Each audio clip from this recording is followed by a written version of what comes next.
L'Esprit de Dieu repose sur moi. L'Esprit de Dieu m'a consacré. L'Esprit de Dieu m'a envoyé proclamer la paix, la joie. L'Esprit de Dieu m'a choisi pour étendre le règne du Christ parmi les nations, pour proclamer la bonne nouvelle à son peuple. J'exulte de joie en Dieu mon sauveur.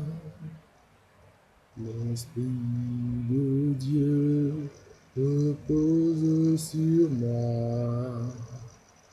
L'Esprit de Dieu m'a consacré. L'Esprit de Dieu m'a envoyé proclamer la paix, la joie. Bonsoir, chers frères et sœurs. Je suis le frère Franck et nous commençons cette exhortation sous le règne du Père, du Fils et du Saint-Esprit. Amen. Bien, aujourd'hui, la bonne nouvelle qui nous est annoncée par l'évangile de Marc, au chapitre 2, le verset 13 à 17. Et même bien avant, la parole dans la lettre que Saint Paul adresse aux Hébreux, chapitre 4, versets 12 à 16. En fait, la bonne nouvelle aujourd'hui vient nous rappeler que nous sommes des hommes, de nous rappeler notre condition humaine, notre condition de pécheur. Et Saint Paul, en s'adressant aux Hébreux, en s'adressant à nous aujourd'hui, nous rappeler combien de fois est-ce qu'il est important de vivre selon l'exemple que nous a donné le Christ Jésus avant son départ. Pourquoi? Saint Paul vient nous rappeler dans un premier temps que la parole du Seigneur, la parole de Dieu, cette bonne nouvelle à laquelle nous sommes tous attachés et qui est source de vie, cette bonne nouvelle-là est un couteau à double tranchant, dans la mesure où, en premier lieu, elle est source de bénédiction pour nous. Comme je l'ai dit, c'est la source de la vie. La parole de Dieu est vérité, car elle parle du Christ qui est vérité.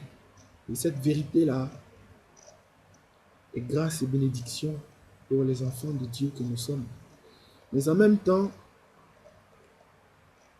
la parole de Dieu est source de, je ne veux pas dire source de malédiction, non, mais peut nous punir. Cette parole-là vient nous rappeler que nous sommes appelés à vivre tout en ôtant le péché de nos actes, de nos activités. Nous devons faire sortir le péché par la grande porte. Voilà. Notre vie se doit d'être à l'image de la sainteté du Christ. Car bien vrai que le Christ est miséricorde et qu'il pardonne nos péchés, ce n'est pas une raison pour que nous demeurions sur un sentier mauvais, sur une route qui n'est pas digne de son nom.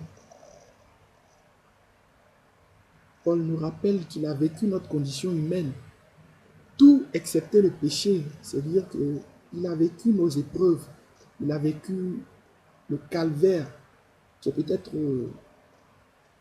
X fois au-dessus de la plus grande des épreuves que nous avons eu peut-être à traverser un jour de notre vie. Et jamais il n'a cédé au péché. Jamais Jésus-Christ n'a succombé face aux vices de ce monde. Il est toujours resté pur. Et sa sainteté n'a d'égal personne, à personne d'autre. Il n'y a aucune autre créature vivante sur terre ou dans les cieux, je dirais, si ce n'est le Père. Alors, Jésus a vécu notre condition humaine, mais tout en se gardant d'aller dans le sens du péché. Et pourtant, il nous a choisis, nous, pécheurs, pour que nous soyons des missionnaires de sa parole. Et aujourd'hui, quand on prend l'évangile du jour, on se rend compte que nous sommes tous des Lévis. On se rend compte que nous sommes tous des Saint Paul, des Paul. Pourquoi? Parce que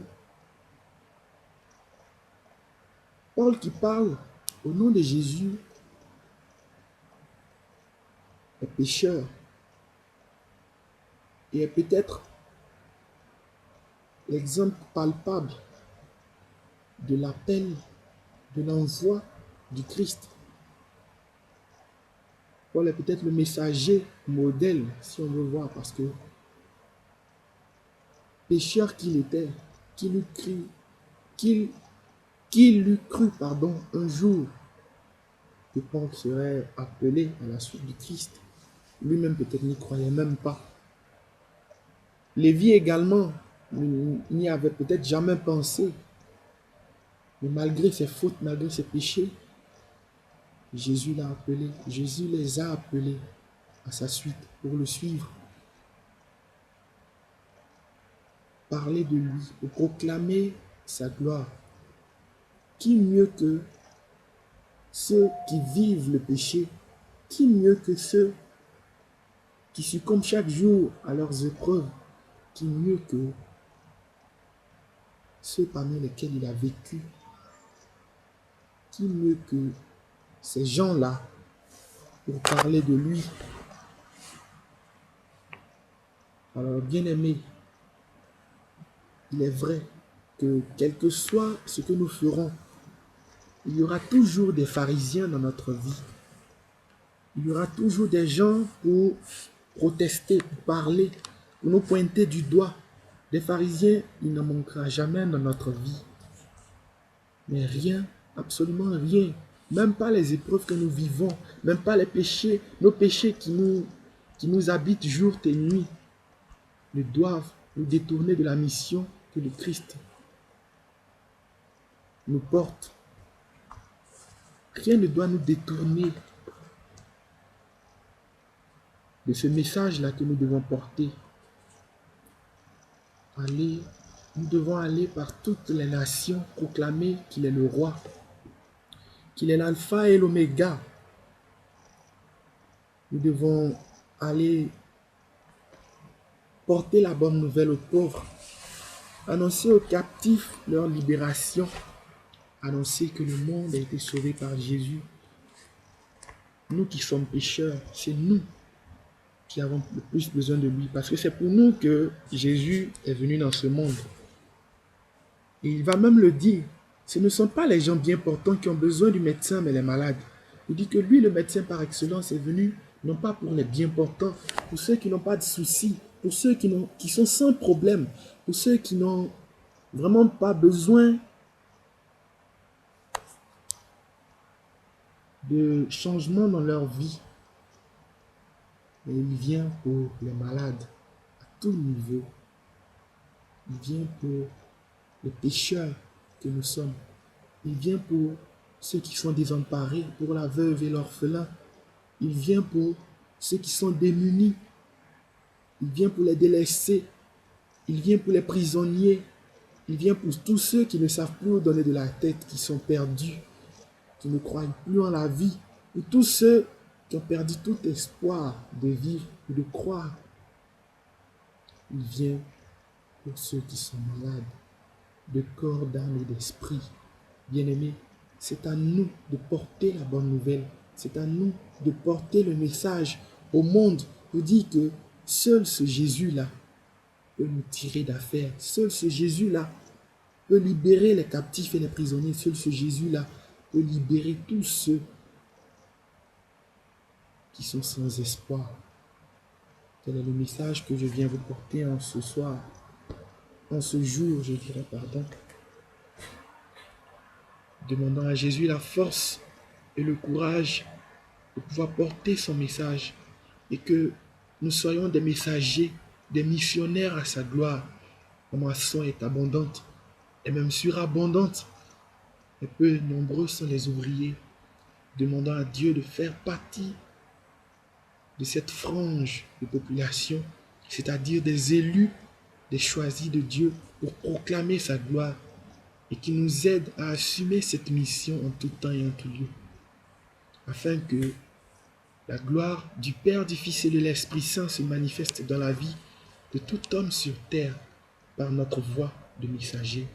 Amen.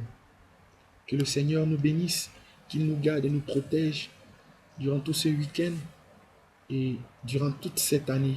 Que son nom soit glorifié dans notre vie, dans la vie de nos familles et dans la vie de tout notre entourage. Amen.